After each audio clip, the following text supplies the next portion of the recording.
Hello and welcome to the first video update of 2023. This year has started out so incredibly different than last year, so I wanted to give you a couple little things that we are seeing going on in hopes that it will help you understand what our spring and potentially summer market are going to look like this year.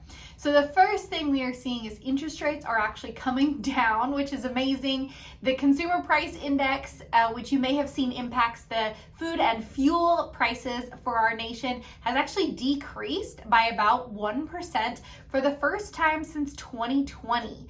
December of 2020. So while that's not the direct tie to the mortgage rates, it is a good indication that what the Fed is doing is working, meaning they can kind of decrease the amount that they're increasing those rate hikes. The food is potentially coming down, which is good, although we might not feel it, especially egg prices right now.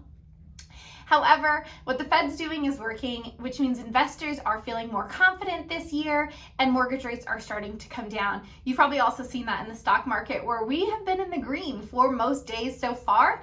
All we can say is these are good indicators at the beginning of the year, and if this trend continues, we could see a really prosperous year coming out of what has been kind of challenging for the last year or so. Now, that also is showing up in the market in that we are seeing a lot more houses go pending or come off the market than we are actually seeing them go on.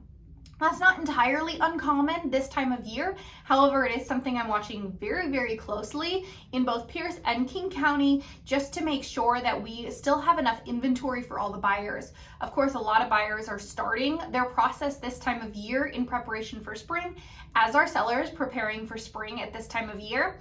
And so it's important that we're going to watch this. Otherwise, if we kind of continue in this trend, we might run into a situation where we're seeing a stronger seller's market like we did in 2021, although hopefully not as dramatic.